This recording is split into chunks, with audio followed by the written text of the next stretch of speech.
Hi viewers, welcome to Marie Clinic Live. I remain your host, Marla Hanofuti. Thank you so much for joining me today on this edition of Marie Clinic Live. I would like to celebrate all our viewers, all our followers, both on our Facebook group page and our YouTube channel. Thank you so much for always joining us, for always following us. Thank you, thank you, thank you. I do celebrate you all. Today, I want us to look at an important topic that I have titled, Do You Even Know the Pains of Your Spouse? Do you know the pains of your spouse? Do you know your spouse, struggles? Do you know their pain? Do you know what their hidden pain, hidden tears are? Do you know what is really bothering them or what is really paining their heart? Do you know what is, eating them up on the inside? Do you really know what is happening internally to them? Because forget about the physical look, the physical appearance. Each of us, we have our struggles. Many of us, we still have some pains, in internal inward pain that we are going through, that if our spouse is not sensitive enough to pay attention to those things or to quickly detect them, they will just realize that I'm not enjoying this spouse, I'm not really enjoying this my husband, I'm not really enjoying this my wife. Why? Because you won't feel them that much in that marriage. You won't feel that they are present in the marriage, even though they are physically present, because it will appear that they are distant from you. It will appear that, even though both of you may be under the same roof, both of you are very much disconnected. So an example would be from one of the posts that we got during the week at Marie Clinic, where the man talked about the father, he's been married for 5 years, he has 2 kids, the wife doesn't satisfy him and all of that, and that despite all complaint, the wife has refused to improve. And one of the things that came to my mind is that a refusal to improve in that area is just the fruit, is just like the product or the outcome of something deeper.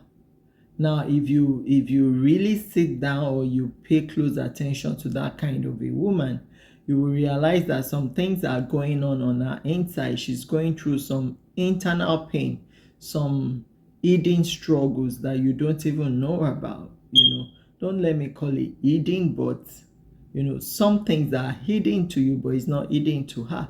If you sit her down and ask her, okay, so what is it that is making you not to want to improve in this area, you will realize that such a woman, either she's fatigued, because before now, when I had not started having kids, I used to think that, raising kids was easy, and all of that. Well, maybe because I had nannies helping out and all of that, even when I started having kids.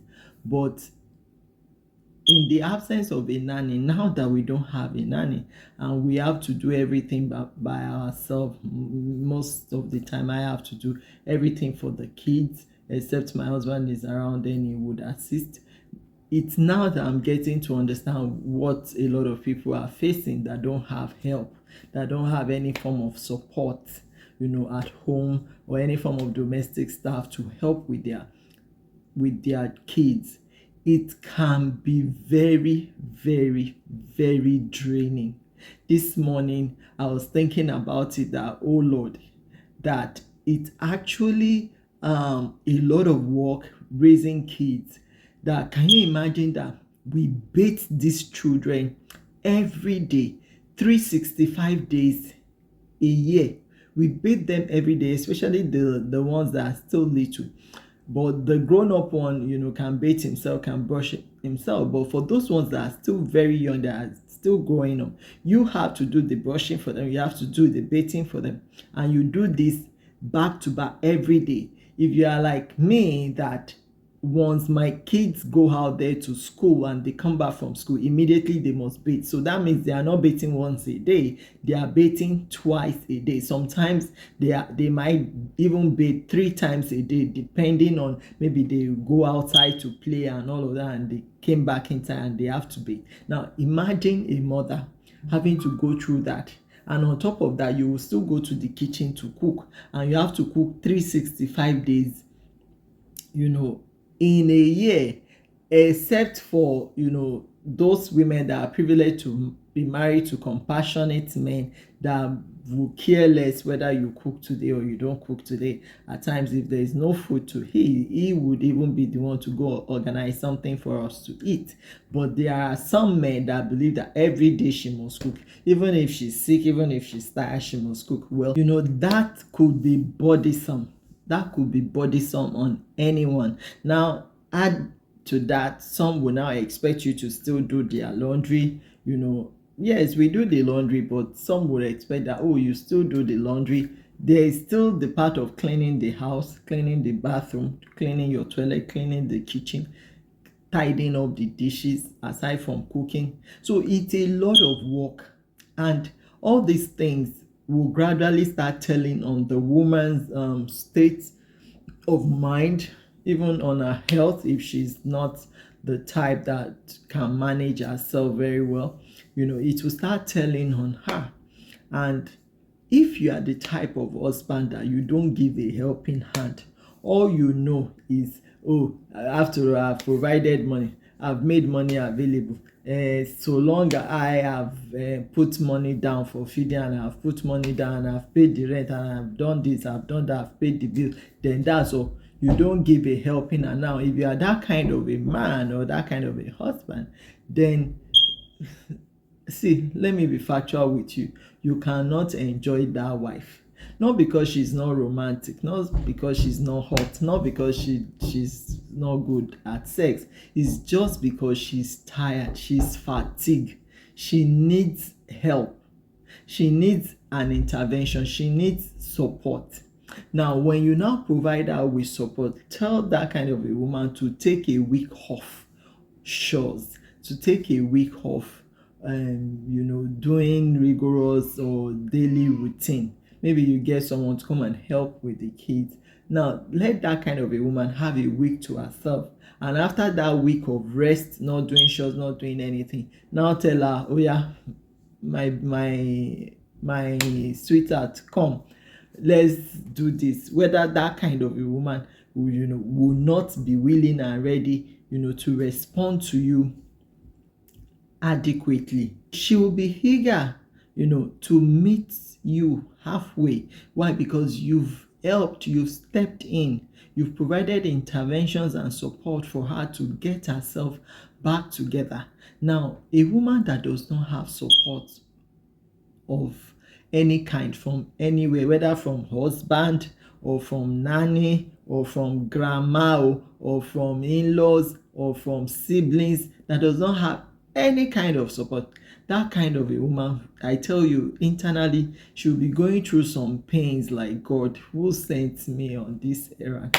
At times when I'm overwhelmed with work, I'll be telling my husband that if I knew this is how raising kids can be, maybe I would have just stopped at 2 children. This 3 is like battalion.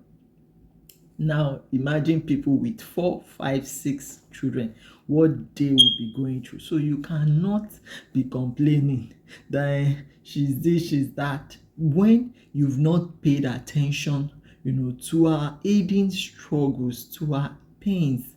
And some of us men as well, the way you treat your wife like she doesn't matter, the way you talk down on her, the way you look at her like she's just a woman, so she should not have a say, or you don't listen to her, all those things have a way of weighing down on the countenance of the woman, like you are draining her emotionally without you knowing. And when you now want to draw pleasure from that kind of a woman, you realize that she's not responding to you. There is no pleasure to draw from from a sad heart, from a depressed heart, from someone who is unhappy with you. There is no pleasure to draw from that person.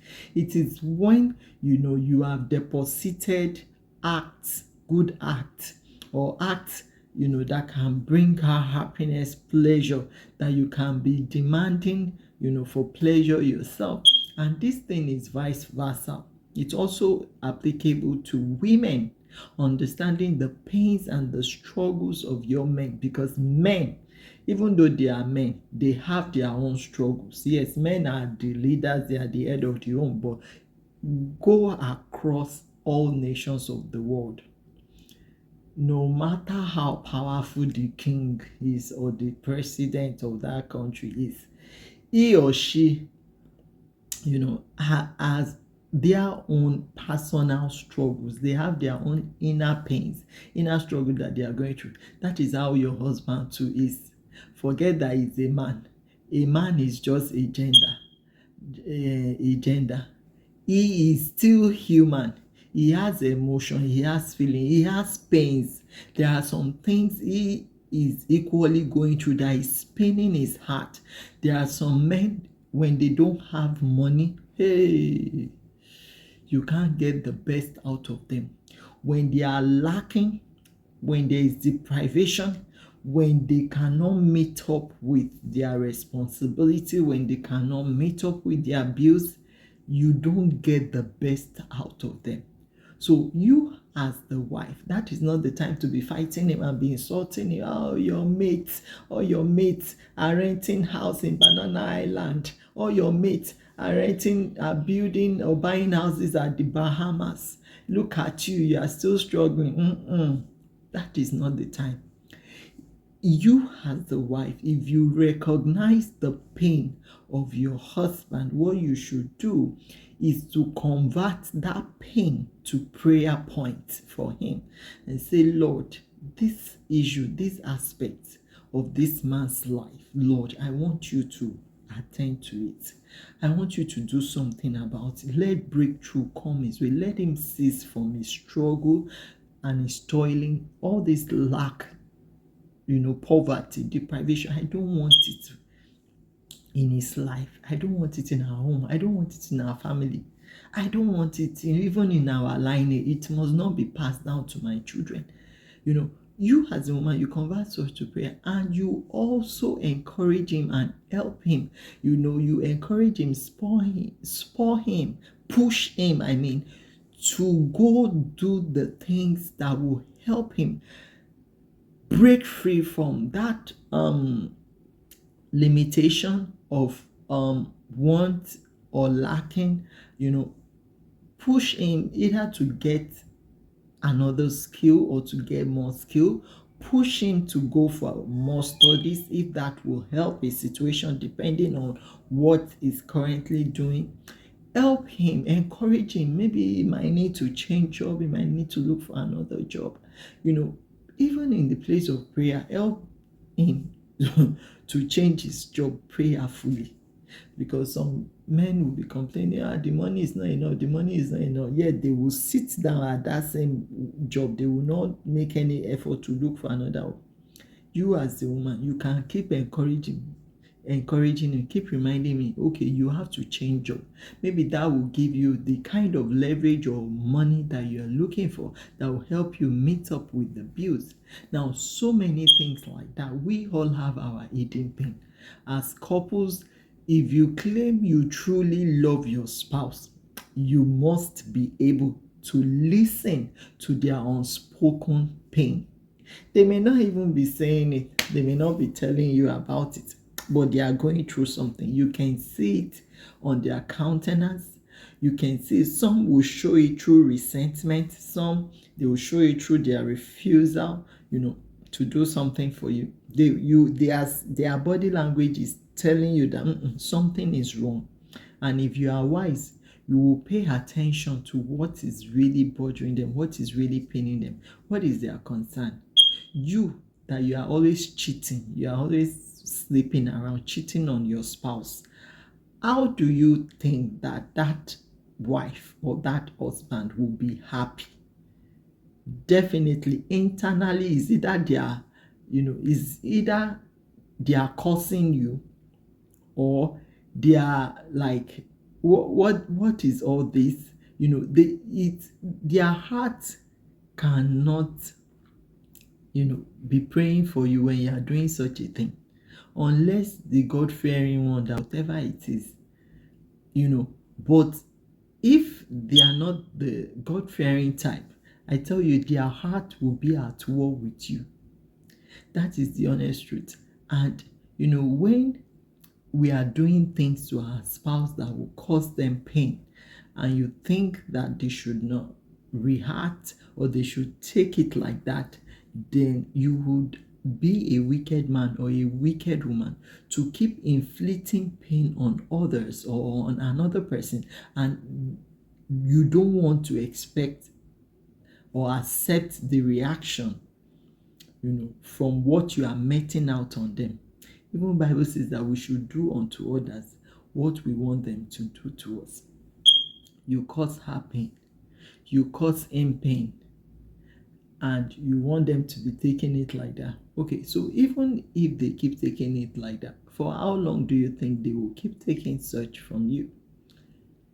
You have to, check what you are doing to that partner of yours, to that husband, to that wife of yours that is causing them pain, rather than complaining.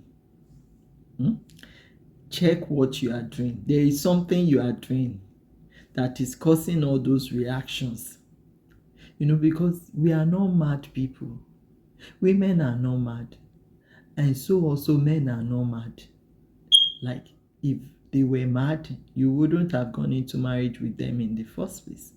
But when you met them, they were not mad.